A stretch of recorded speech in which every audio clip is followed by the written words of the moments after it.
Good morning, welcome to Nurturing Our Roots. We are very happy to be on the show. This is our first time this year. My co-host and cousin, Karen, good to see you. Good to see you too. We're going to have a very exciting show today. We're happy to introduce our guests. We have been working with Ashley and Jordan from Whitney Plantation, and we have some great news for you.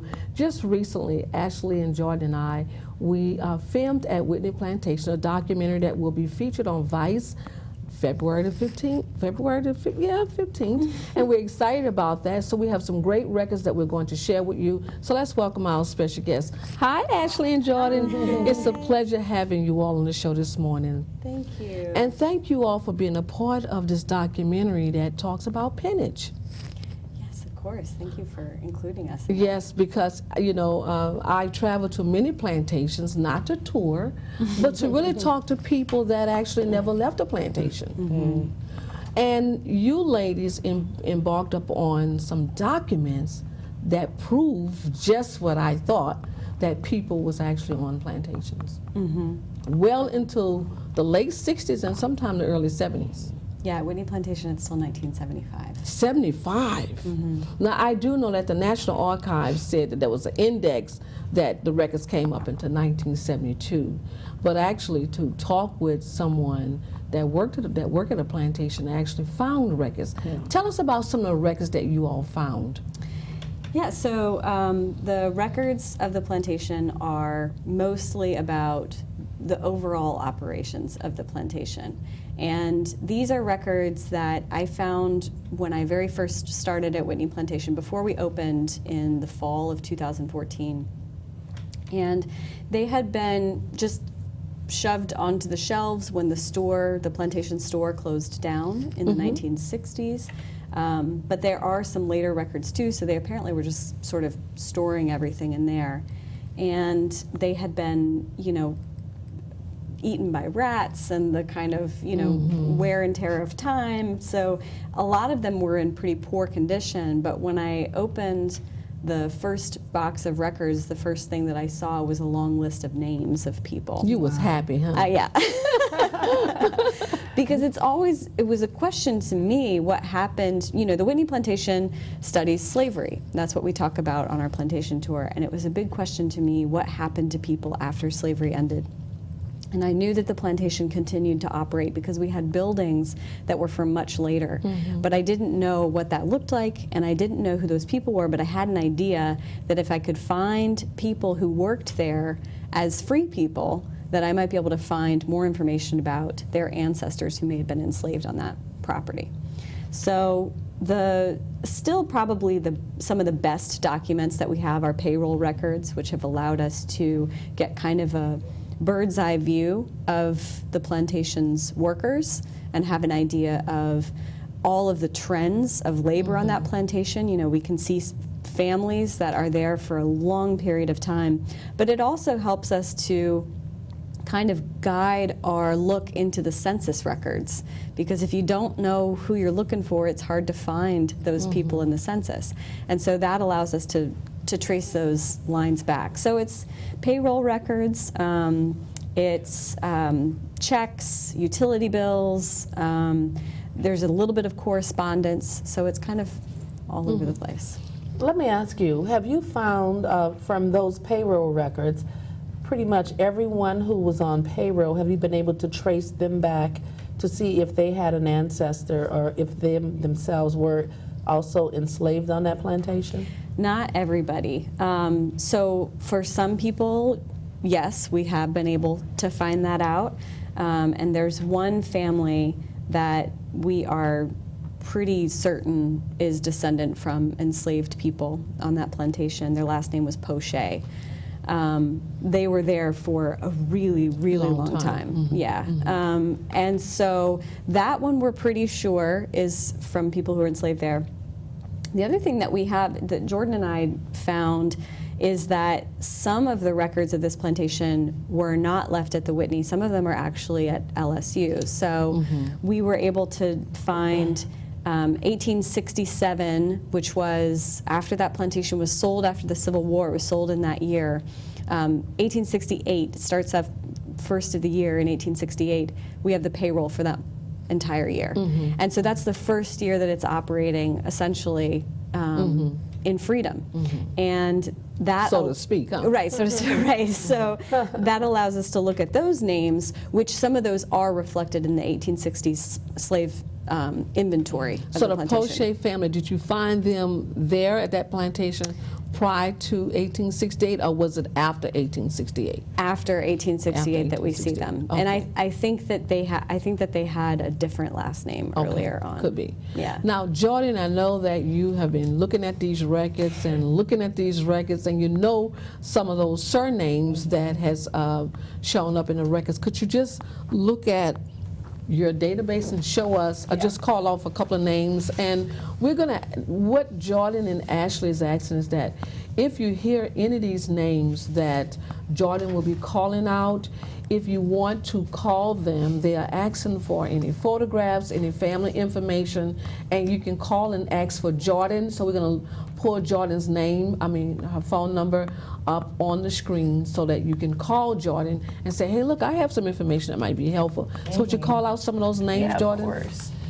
So just to explain sort of what's going on, Ashley talked about this before. She and a group of people were the first people to really go and excavate these payroll records. And as a research fellow, I've just been basically cleaning them again and organizing them and putting them into a database. So So you have an extensive database of last names. of last names, Wonderful. yeah. So the Poche family, like we just discussed, the Howards are a really popular name that comes up time and time again over the course of several years. The Gordon family, the Armont or Armour family, the Dumas, Dumar, the names change over time. The Jasmine family, and Cleofer or Cleophas. I could be pronouncing them wrong if people pronounce them differently. Those are some of the biggest last names that come up time and time again. The Josephs also So come you up. would like, if anyone is listening to the show right now and have information or have lived in St. John Parish, Yeah. to get in contact with you. Yeah, exactly. Because we're working on this archival project, which is going to take a very long time, but we're also tangentially working on an oral history project. And so basically, exactly what Ashley's talking about, Whitney Plantation's main mission is telling the story of slavery, but what ends up happening after emancipation, we want to know what people's lives and experiences were at Whitney Plantation in the early 20th century when these documents were being used. So anybody who has stories about life, living at places like Whitney or living at Whitney, or have people in their family who remember living on plantations during this time period, those are the people that we're really looking forward to talking to, because I can tell you most people don't assume that when emancipation ends, everyone's free, but that's obviously not the case. And I think it's a really powerful story to tell, what ends up happening to people from the 1900s through to the 1970s, and what ends up happening to us afterwards. And when you want to talk about inequality and all of those things, how does that arise? So that's why we're really looking forward to talking with more people about life at Whitney Plantation and at places like Whitney Plantation. Jordan, I remember looking through your records and I saw Water for Three Plantations. And I got my fingers crossed, this is so unlike me, to put away files and can't find them. Because I really want to donate the files that I have from Water for Three Plantation to you all, because I spent years talking to people there, and I'm like, what did I do with them? Because I donate so much to Southeast and the Amistad, I know I didn't put it there, so I'm still looking in the boxes to find out. Now, where was Water for Three? That was in St. John Parish too. Okay. Yeah. Okay. Well, do you know if it was near Whitney or? I don't know. I just Okay. know that the people said it was sugarcane workers, and I found in the records when I was with Ashley and Jordan a couple of months ago, I saw Water for Three. I said, I have these documents, I have Okay. records. So All right. I want to donate those records because it would be helpful for them, because maybe some of those people moved from one plantation to the other. Yeah. Right. That's why it would be very important. There's a letter that Jordan showed me, and I would like for her to read that record.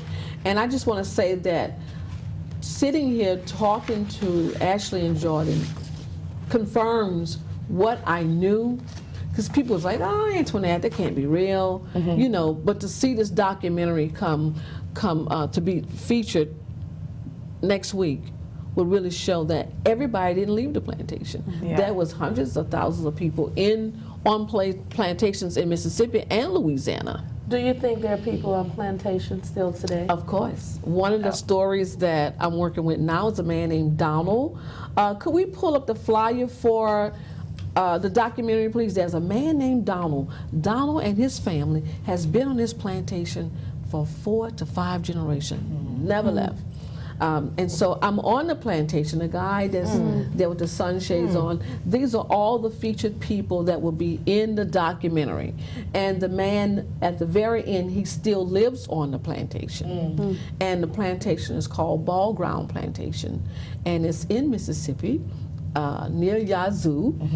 And his family has been on that plantation for 4 to 5 generations. Bernice's DNA connects to the Jeffrey family. I told my son and I were recently at the Whitney plantation. I think, Jordan, you met my son. And when we got in the car, I told him that there are people still living on plantation. He said, I don't believe that. Well, they'll believe He it on the said- 15th. I said, well, you should talk to your cousin Antoinette. Yeah. I said, because Antoinette told me there are people still living on a plantation. Yeah. And so I'm glad you, Yeah. he has to see this. Yeah, Because so- I told him that. Yeah, They were. and so the records that you all have here this morning is just confirming. So we would like to have this letter read by, and then there's another one. So I guess, Which one are you thinking? well, I tell you what, The you pushing read red one, letter. Jordan, then Ashley, you read the other one with, I'll with give Johnson, the last name, okay? Some backstories, just so that people understand sort of what I'm reading. It's a letter written in 1945, so we're talking about World War II.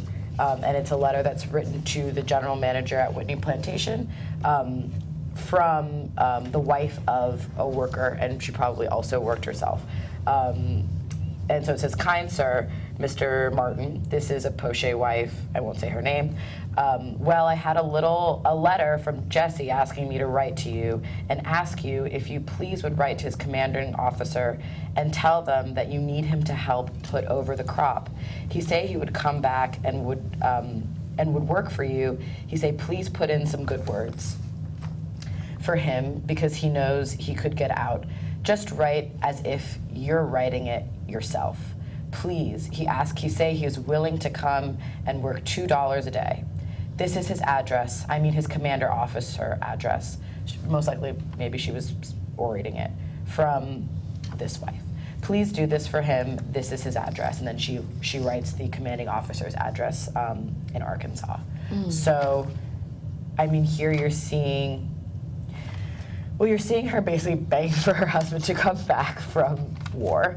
But something that really struck out to, I think, both of us was the section where she says he's willing to come and work $2 a day. The fact that she Wow. understands that that's probably not a great amount of money to be making in 1945, I think speaks volumes about what people could get and what was possible. I don't know what was better than war was $2 a day. Like, what is that? How does that work? And how do you come out of that? Only how many years has it been? 60, 70 years since. And to me, there's something really interesting about how she recognized that she's somewhat powerless here. She's asking someone else to write a letter. She's not writing a letter to the commanding officer. I think she knows he won't listen to her. Oh, yeah. She says, write it as if you're writing it yourself. Like, I don't know, there's something kind of, and it's written to the owner of the plantation. And what Yeah, Mr. year is Martin. that? 1945. That is 2 years after my mother was born. So, when we're talking about these things, this is not ancient history. Right. This is within our lifetime, our parents' lifetime. And so when people say that inequality and these injustices are, that's ancient history, you guys should just get over that. You're equal now. Working for $2 a day. And begging for her husband to come home. Begging. But they have to go through someone else. Right. Right. you know, this history is just so important because our history informs our present. And we can't thank you ladies enough for preserving and understanding the importance of records. But I want to hear that record. Yes. That record there just really. Yeah, this was pretty remarkable. Even when Jordan found this, I was sort of incredulous. It's the kind of thing where, again, it's like you kind of know it, but I think it's important for people to see original documents. Oh, sorry, guys. Go ahead. Don't pay attention to me. Go ahead. They're too smart for their own good. Yeah, that's. Well, you know, like you were saying, like how your son said he didn't believe it. He didn't believe people were still on plantations. I think for a lot of people, and for people who visit the museum, there's a certain amount that they understand, but I think unless they see an original document that says in no uncertain terms what's going on. Yeah, they don't, it's hard to believe. And it's even, I mean, even for me as someone who's researched this and understands it, it's still hard to believe until you see the words written down. And so we know that the plantation store operated on a credit system.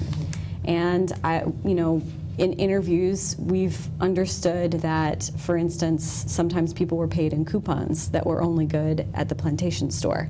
So we know that that was a practice that happened on the plantation. We don't know the years that that was happening, so we don't know when it ended, but we've found the coupons, so we know that it existed. That's the same as plantation script. It's like script. Plantation money. Right.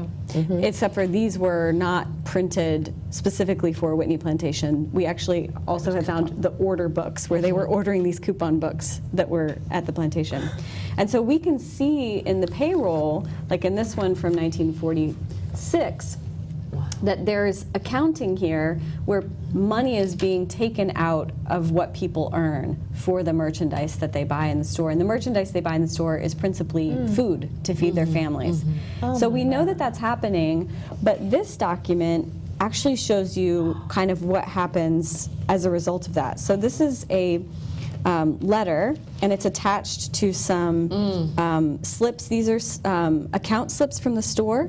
So when people would buy something, the store manager would write down their name and the date and what they bought, and then that would be taken out here, right?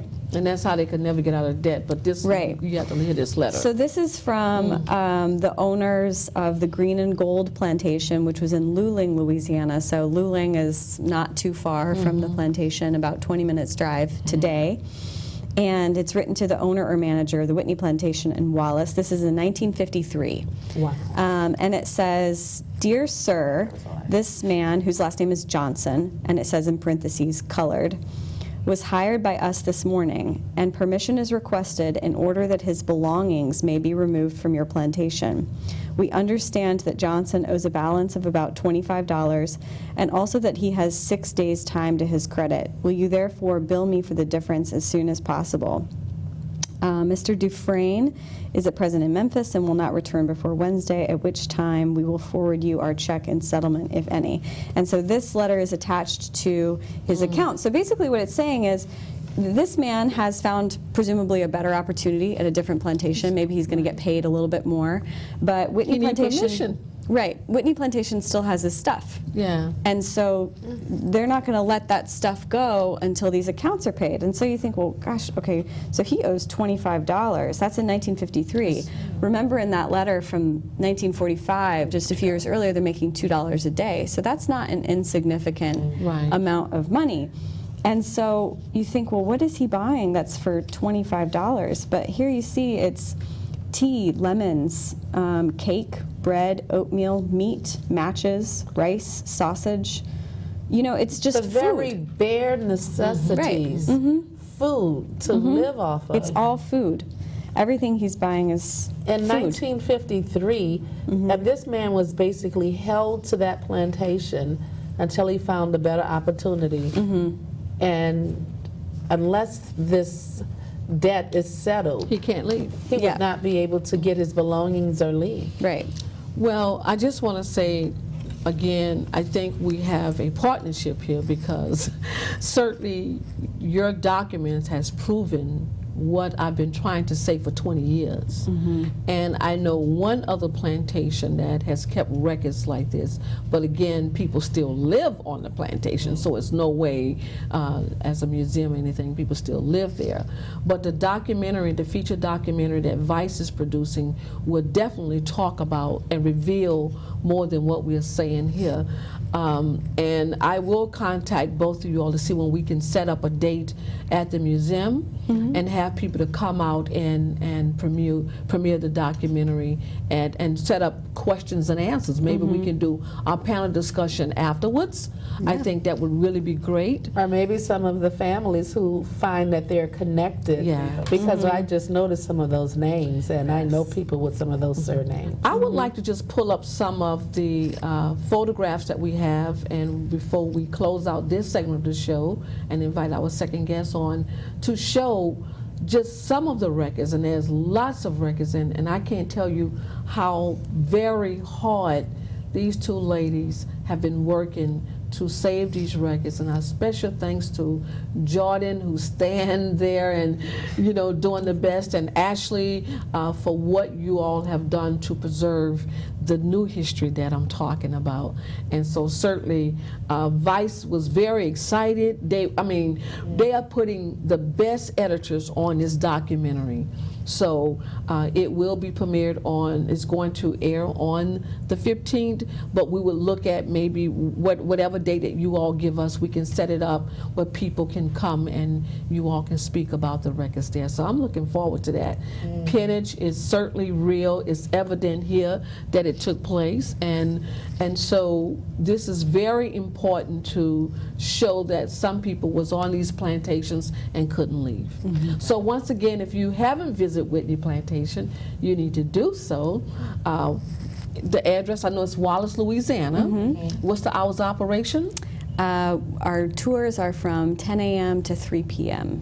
And you can call if you have a group that you want to have tour the plantation. Is that the number 225-265-3300? That's right. Yep. Ashley and Jordan, we want to thank you all for being a guest right here as we celebrate Black History Month. What a timely time to have you all to come on and talk about the new records that you will be revealing in the near future, right? Awesome, awesome. So what a great way to look at maybe tying in the screen of the documentary at that particular time. Oh, that's a great idea. Wouldn't that be great? Yeah. Thank you all for being a guest Thank right you here on the so show. much. And we look forward to seeing you all very Thank soon. you. I will send you all the information for the show, and I look forward to working with you all in the future. Thank you. All right? Us too. All right. Stay tuned because we have another half hour that's very good related to GU 272. No, this is going to, the Louisiana 16. Oh, God. Another group of descendants. Oh, well, I want to learn about the Louisiana 16. Okay, let's go into a break and come back.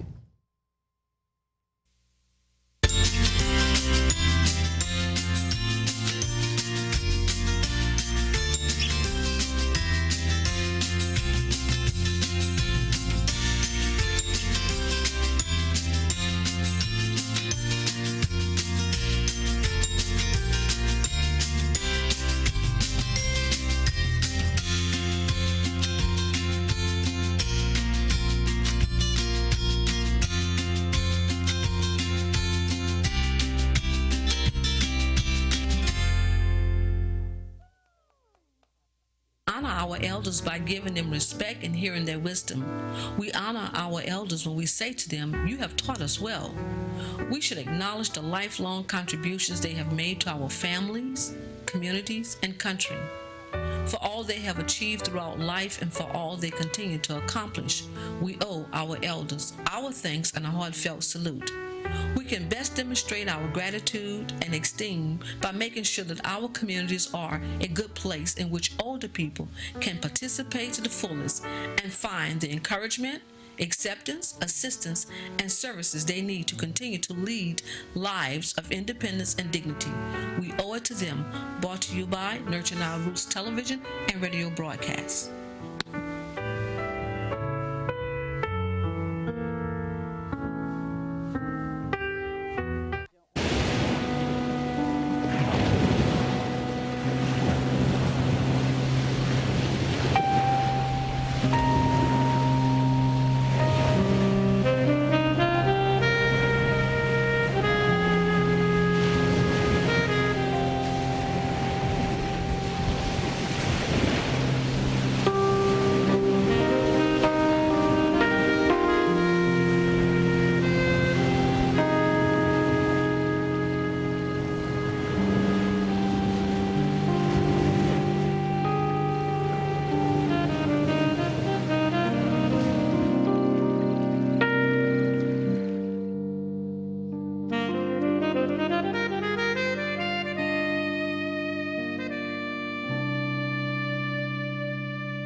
guidance to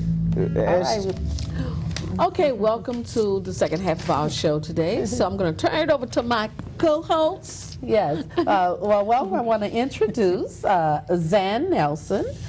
Zan Nelson holds a graduate degree in nonprofit management from Georgetown University, but she is here today to discuss I'll call them the Louisiana 16. yes. And, I don't want to take up a lot of the time. I want you to go on and tell people what the Louisiana 16 is. Because I want to know. Okay. Well, I wanted to know too. And the Louisiana 16 refers to 16 individuals that were sold in 1834 by, at the time, the former President James Madison, who, from his plantation Montpelier in Orange County, Virginia. He sold them to his cousin William Taylor, who lived in Point Capee Parish, Louisiana, and that's where they were relocated. So I was consulting with Montpelier at the time to flesh out more stories about their African American, the African American ancestors there. Before you go on, William Taylor, who else might we recognize the name Taylor from? Well, William Taylor was the first cousin of Zachary Taylor. That's right. And of course, Zachary may have been one of the primary reasons why William Taylor ended up settling in Louisiana. Anyway, my job was to flesh out more about the lives of those enslaved and then to try and find living descendants where we could. So I came across the documents in Montpelier's archives about this story that Madison had sold these 16. And we began to pursue the possibility of learning more about them and finding living descendants. So that started in 2016. It continues now. We had very little to go on. We had one given name, Betty. We had a general time frame of when they were sold. No amounts other than we know from some correspondence that Madison paid off some of his debts, and he stated he paid them off from the sale. So we've had to hypothesize some of the information, but the hypothesis is based on facts. So we know that William Taylor arrived at his plantation. He'd been in Virginia. He'd gotten married in October. And he had arrived at his plantation on November 26, 1834. And when he arrived, the enslaved he had purchased from James Madison were already there. We know that James Madison paid off a large loan to a friend of his on October 3rd with funds. So we piece that together. We get a general time frame that they were purchased late August, early September, and left Virginia because we also believe they were walked, at least to Natchez. They walked. Yes, and that was the most common form of transporting those sold out of the Upper South, particularly Virginia. Some were sent by boat along the Atlantic and up through the Gulf Coast, but that was the more expensive route. Many were walked to the Mississippi River. Do you know how long it took them from the time they actually left to the time they arrived? Not this particular group, but the average walking time to Natchez was about 2 months. They averaged about 20 miles a day. It was an about 1,100-mile trip. Now, I read on your blog that when you drove down, you tried to kind of drive down that route. I did. And did you find anything interesting when you were trying to drive the route that they would have walked? Well, Karen, what was most interesting? Number one, mapping that route was a challenge, because now they've mapped several routes that were taken out of Virginia, frankly, all the way to New Orleans. And there was one that was they knew a little bit about, but they said the specific route was unknown. Well, that was a challenge to me, because in learning about William Taylor, I'm pretty sure he wanted them taken in the most direct way. They did not have to go to New Orleans because they were not being brought to Louisiana for sale. And his plantation, well, he had two, but one of them was directly on the Mississippi upriver from New Orleans. And the name of his plantation? Well, that one was called Lakeland. Okay. The other one he had was called the Briars, and it was on Bayou Latinash. I searched to see if I could find more definition to that different route that was on this map that was just noted in a dotted line. And lo and behold, I found an 1825 booklet that was roads and routes in the United States. And in that was Washington, the city of Washington, to New Orleans by way of Huntsville, Alabama, which this dotted line went through the northwest corner of Alabama. I said, that's got to be it. Now, they didn't draw it out on geographically. They listed towns, rivers you would have to cross, and distances between those towns. So then I went back and started trying to find those towns. Well, many of them don't exist anymore. But I found an 1836 map of Mississippi with towns and roads, and there it was, the one particular town that was my hang-up. So then I had that. The next step was to go to Google Map and get them and map it so they didn't send me on interstates. Oh, wow. Because if I went on interstates, I would miss all these, I'd miss the direction. And I was able to do that because once I made a mistake in mapping something on Google Maps, and I asked it, I said, it was taking me down these alleyways and whatever, and I looked and it was doing it as if I was walking. So I asked it, I said, I'm not driving, I'm going to walk. And it took me down all the old roads. Some of the roads I went down, I took videos, and some of the roads I went down, I had to question my sanity. But Gravel roads. some of them were wooded. gravel roads, and when you went through the mountains, and I really wasn't thinking that route down was almost entirely through the mountains until you got well into Mississippi. Wow. It didn't flatten out. So what I tried to think about on that route and to document, particularly on these older, almost abandoned roads now, were what those who walked that route would have seen and how they would have thought about that, what it was like, different from what they were, what it had. And one of the most remarkable things was, of course, when they'd get to these rivers and they would have to get across them. Yeah. You wondered, could they swim? Did somebody drown? Well, there were accounts that they, not necessarily this group, but those who were transported. Some 500,000 people of color were exported out of Virginia to the Deep South. These are numbers that I think a lot of people are not aware of in the domestic slave trade. It was horrendous, and it was much larger than the numbers in the Atlantic slave trade. So getting us back to this 16, Yes. Are there specific surnames? Glad you brought it back there. Are there specific surnames that you've been looking for, and how many have you found descendants of those 16? Well, this is the very exciting part, because there was a lot of doubt that we would find much of anything. But in searching William Taylor, which is generally where you have to go, is into the slave owners' documents. Of course. We found, last year, a diary that William Taylor kept for 4 years. We didn't know what we would find till we got to the Hill Memorial Library at LSU, because the abstract didn't tell you too much. But in there, he lists, in more than one place, does he list the names of his slaves. Is that how you got the 16? That's how I got started. Because, and some of them had surnames that he gave them. One individual's name was Jack. He named him Jack Virginia. And he was cohabitating with a woman named Mary. And Mary had how many children for him? I don't know. You don't know. But I will tell you, I'll follow that a little bit. because they are a couple that I've been looking for.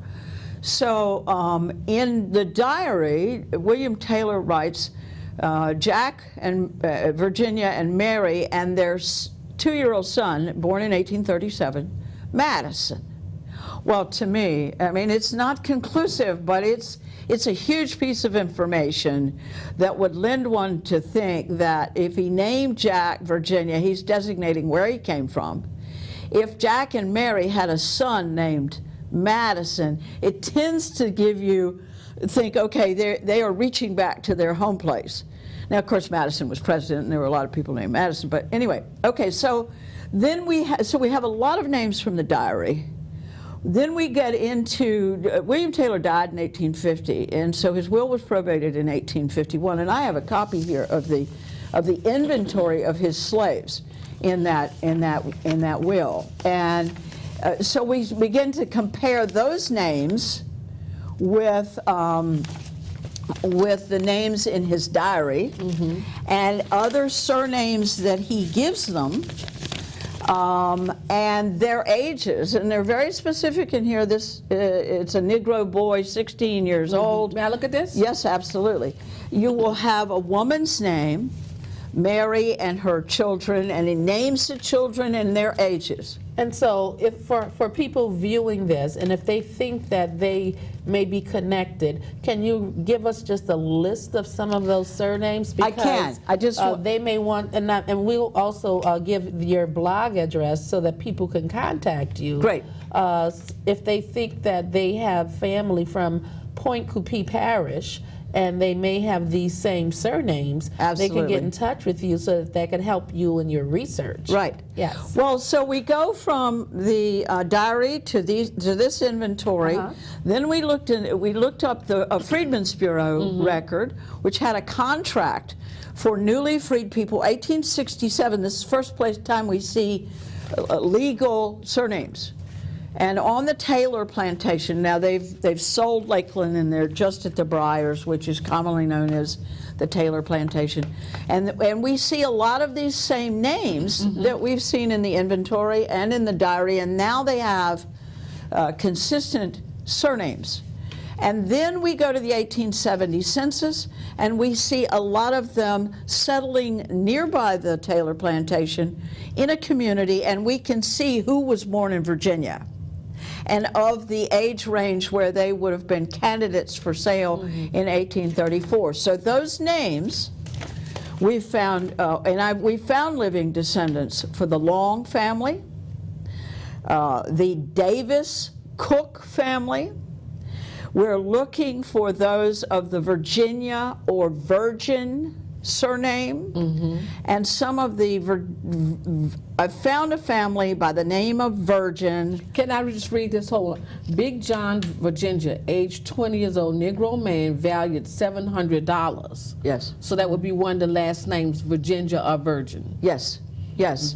And in the 1870 census, I found Mary Virginia living nearby the Taylor plantation. She had 3 children. No Madison, but he would have been old enough to have been on his own.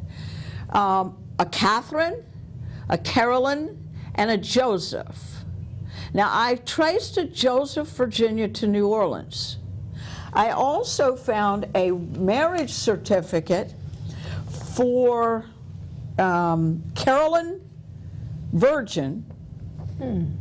Sometimes it's spelled Virginia. Free woman. She married Adrian Christoph or Christopher in Point Coupee Parish.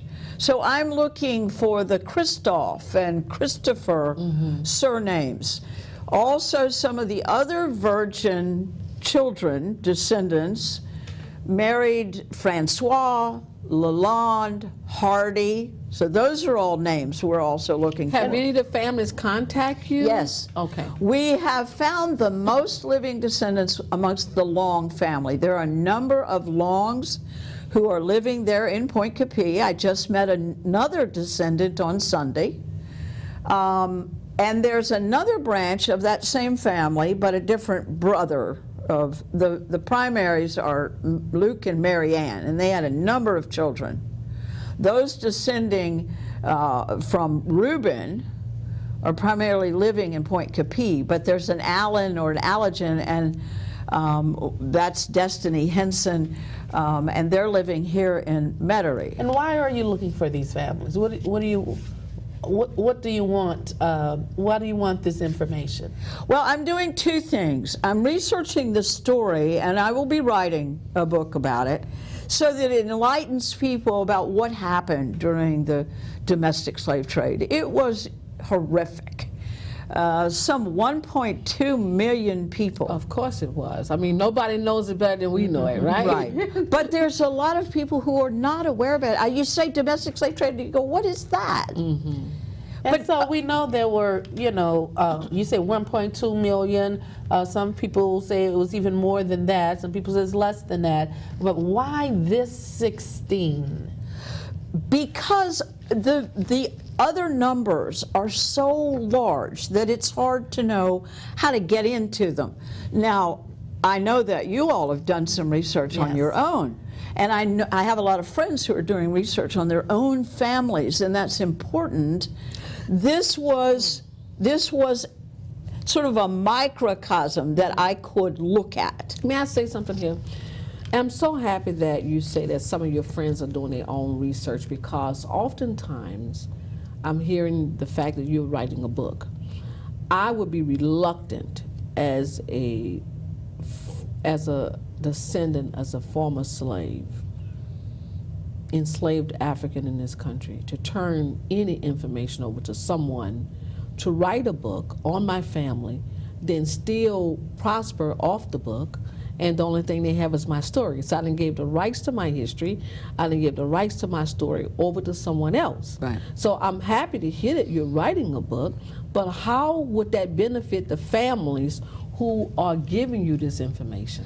Well, I think that's a real interesting question, and I run into that sort of thing, and I try to be very sensitive and very respectful. And you have to be. And certainly ask people's permission. Would it be all right if I included your story here in a book? And if they say no, I'd rather you not, then I don't. Which I do understand, but you have a two-edged sword here. You have to tell it from your perspective, but you also are telling it from the enslaved Africans' descendants' perspective. Much like the GU 272, they're trying to set up something that can benefit those descendants of those that was held as slaves. Right. So what are you going to do that can help?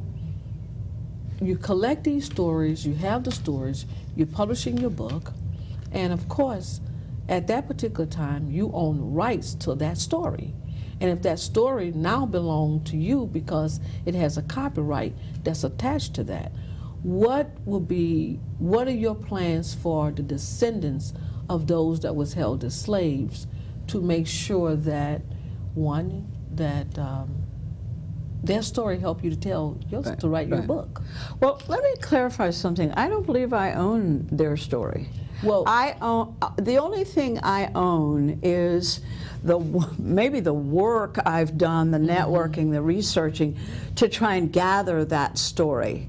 I don't own their story, but the only thing I can do, because I'm not financially set to donate money, but the only thing I can do is do my part to get the truth out there, which has not been published, not been taught in schools, not been well documented. And in doing that, hopefully it enables others who have stories they'd like to share and truths they'd like to have better known to come forward, or have somebody reach out to them.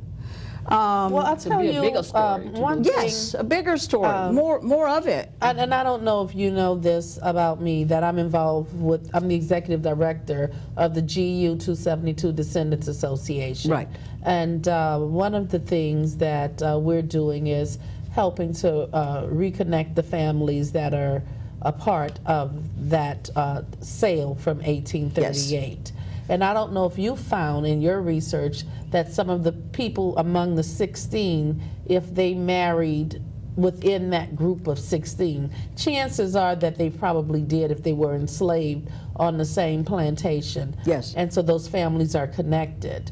And so what could happen is, you could have some of the proceeds of the book could go into a fund that helps to find that some of the descendants in perpetuity. It could go into paying a local genealogist to help those families do their genealogy to help them, something that goes back to the descendants. I understand exactly what you're saying, and if there are any proceeds from the book, I would be more than happy Right. to donate a percentage. Right. I do genealogy work for African Americans who are searching for their history. In that area, Anywhere. Okay. New But what York, I'm Virginia, saying I is- never charge. But what Not I am saying African-Americans. is that specific to the 16. I got you. Specific to the 16, because it is important Yes. that the people who are being researched, that they receive a benefit. I understand And because this is being televised, and this is, for any researcher out there, it is always important that when you're researching a person's family, that there is a benefit that comes back to the people who are being researched. And it doesn't always have to be money. Right. It could be No. something as simple as making sure that those people have in their hand their own family history. And you were talking about exactly what I do, and you asked me a little bit about, what do I hope to get out of this? Well, the first part I explained about enlightening the general public. The second part is, in my small way, being able to hopefully connect families that were torn apart during this domestic slave trade. And what I've been able to do is connect with those who've done some of their own research and take it back, join it with what I've done a little bit further. Everything that I find that has to do with your family, goes back. they get a copy of it. Wonderful. Because I want to say, in my own experience, I feel personally when this happens, when somebody else take the control of the story, own twice. Right. I understand what you're Owned saying. twice, Right. benefited from twice. From actually being enslaved to now somebody else is trying to tell my story. Right. Now somebody else is reaping the benefits from Right. what we went through as former slaves. And this is no disrespect to you, but we're just saying in general, most of the time we can't get the same breaks that someone else get if we try to tell our own story. And I know that it was a plan to have a descendant here, Yes. and she couldn't get Right. off work. But it is good to include descendants Absolutely. in telling these stories as well. And I know that was the plan. And that was going the to be young here. lady that did not come today, and I'm more than sure it seeing our ancestors on any inventory, no one can tell you better than we can what that feels like or what we think about that day when they was actually auctioned off, when they was actually being sold with the cows and the cattle, and sometimes families most of the time being sold apart and never see each other again. So that's a great thing that you are doing, is to try to reconnect those families to family members that was lost. Right. I mean, and this DNA, the new DNA is really connecting families like never before, but the DNA needs documentation too. Absolutely. You got to have it all. You gotta have, You you know, have to have it I all. don't want just a DNA without saying, give me some records right, Right. here. Those records are important. Have those families done any DNA? Actually, they are, yes, they Okay, have. awesome. And what we're trying to do, when I go back home, is see if I can't get some of the families there that I believe may be still connected to do their DNA. And what you're talking about a benefit. That would be what great. One of the things that Same what we're doing with Georgetown. that we're talking about maybe doing is seeing if we couldn't set up some Now, kind of that would be- agreement yeah. with Yeah. Ancestry.com or some of the others to give us a break and then raise the money to fund a DNA project. That could be, yeah.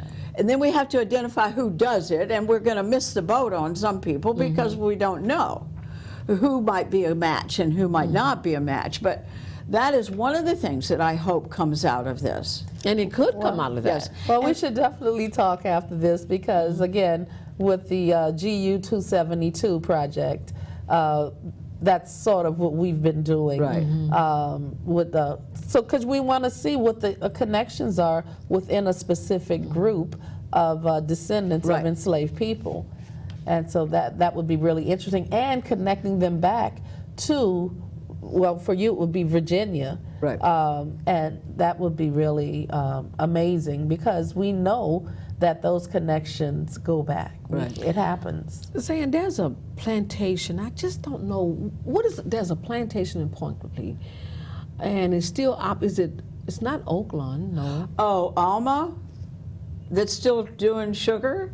Okay, I have to I don't look know. at my I'm record not because, all that familiar with Yeah. all the rest of yeah, them. because I have some records for a plantation in Point Coupee. Okay, Yeah, okay. so I need to look at that record and see if that may be something that could be, so a couple of names was on that list, so I'll look Absolutely. Well, let me just add one more thing about sharing information and it not owning the descendant story, and that it is the descendant story. at that. But if it's in a book and it's copyrighted to you, It's still the descendant Okay. story, in my estimation. well, maybe you may want to give that to them in writing, that it is their story. Well, and regardless. I don't put their story in there without Okay. their permission. But yesterday we did an interview. I have no idea how it's going to play out, but with Louisiana Public Broadcasting. And my point was to I wanted to have several descendants there. We ended up with one. And the story was about somebody that we've connected with that enabled his family to connect a little farther back than they had before. But it was his story, and it was a great story.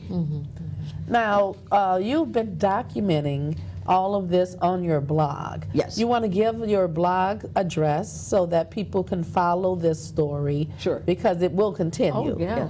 Yes. So the blog address is www.historyinvestigator, all one word, historyinvestigator.net. And what's your plan beyond? You're here until the end of the month, or? Yes, I am. I'm actually in Point Coupee until the 22nd of February, and then I relocate to New Orleans for more research here, and then I begin my drive back home on March the And 2nd. home is Virginia? Home is Virginia. Okay, so Yes. you're down here with some extensive research. I am Uh-huh. meeting new families, going back to the Point Coupee courthouse to do more research. Are you going- recording and documenting or videoing the families? I beg your pardon? Are you recording or documenting to video any of the families that you're meeting? If they allow me If they to allow do you that, to, yes. But basically it's just been handwritten. Yes, well, it's twofold. I mean, you can't just do archival research. You still got to get out in the communities and see how close is Bachelor to McRae, so that you understand if this family is living in Bachelor and this family is living in McRae, how did they meet? Well, it's only because they're not that far apart. And I made lots of new friends last year, and so I had a call last night. They want to take me to some rather remote cemeteries. Oh, really? So you need to learn the land. Is I'm Bachelor visiting one of the cities churches. you're looking at? I beg your pardon? Bachelor, is that one of the towns you're looking at? Yes, it's a little area of Point Coupee. Well, Taylor Plantation is in Bachelor. Oh, really? Oh, that's interesting. My sister's father Wow. is from Bachelor. Okay. So have you set up anything at the library since you've been here at the local library in that town? Well, again, one of the new descendants that I've met wants to set me up with a little program in the library. That would be nice if There's you a could do that. librarian there, Brian Costello, you all probably know. He is considered the historian for Point Capee Parish, and I had had some conversations with him last year. But you have to take the time to get to know the people, to earn the respect, to earn the trust, and to be sure that you're not taking something away Right.